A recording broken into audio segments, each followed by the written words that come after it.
Hai, Assalamualaikum. Hari ini saya berada di Kolej Universiti Islam Johor, Ustaz Ibrahim. Hari ini saya akan bawa korang jalan-jalan kita kolej ni. Let's go. Okey, jadi kat kolej ni terdiri daripada dua blok untuk kita belajar. Satu blok B, satu lagi blok A. Okey, nanti saya akan bawa korang pergi pusing-pusing sekitar bilik kuliah. Let's go. Okey, sekarang kita dalam perjalanan untuk review blok B ni. Bukan review lah, maksudnya kita nak tunjuk korang blok B ni apa. Okay, kat sini kita ada surau kita ada surau lelaki untuk solat lah. Lepas tu sini kita ada bilik-bilik kuliah sepanjang ni. Ni semua bilik kuliah untuk blok B lah. Ini untuk blok B saja. Okey, nanti lagi kita akan tunjuk pula dekat blok A punya tempat bilik kuliah. Okey, jadi sekarang saya berada dekat blok A. Yang mana blok A ni ada dewan kuliah, ada bilik kuliah, ada mak komputer,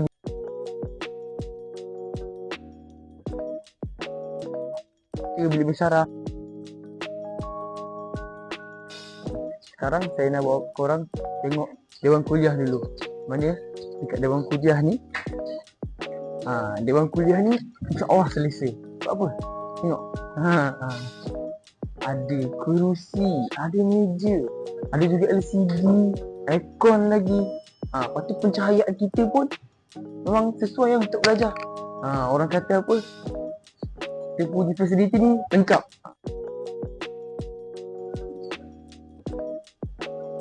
Okey, di kolej ni juga menyediakan kafe sebanyak 3 buah kafe. Tapi buat masa ni kafe tutup lah sebab ada bulan Ramadan sekarang ni.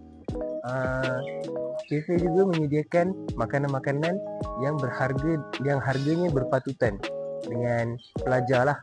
Jadi kalau belajar di sini tak perlu risaulah tentang harga makanan yang mahal.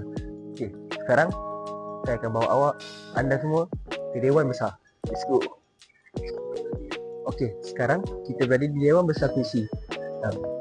Dewan Besar ni boleh memuatkan dalam lingkungan 1,000 hingga ke 2,000 pelajar. Tapi buat masa ni kita tak dapat nak tunjuk kawasan dalam lah sebab Dewan sedang berkunci. Dewan ni juga dilengkapi dengan aircon untuk memastikan pelajar-pelajar berada dalam keadaan selesa apabila berada dalam Dewan. Puisi juga menyediakan pengangkutan di bas, yang di mana bas ini akan mengangkut para pelajar dan menuju dari kolej kediaman ke kolej untuk belajar. Jadi para pelajar tak perlu risau tentang perlu berjalan daripada kolej kediaman ke kolej untuk belajar. Jadi sekarang korang tengok ni, ada buku-buku ni kan. Korang rasa kita tak tahu. Jadi ni sekarang kita ada dekat maktabah pustakaan lah. Mana pustakaan ni luas tau. Korang tengok ini dekat luas ni. Dan kalau korang nak study kat sini boleh. Korang nak cari rujukan untuk buat assignment pun boleh. So kita punya fasiliti ni lengkap dan memudahkan pelajar.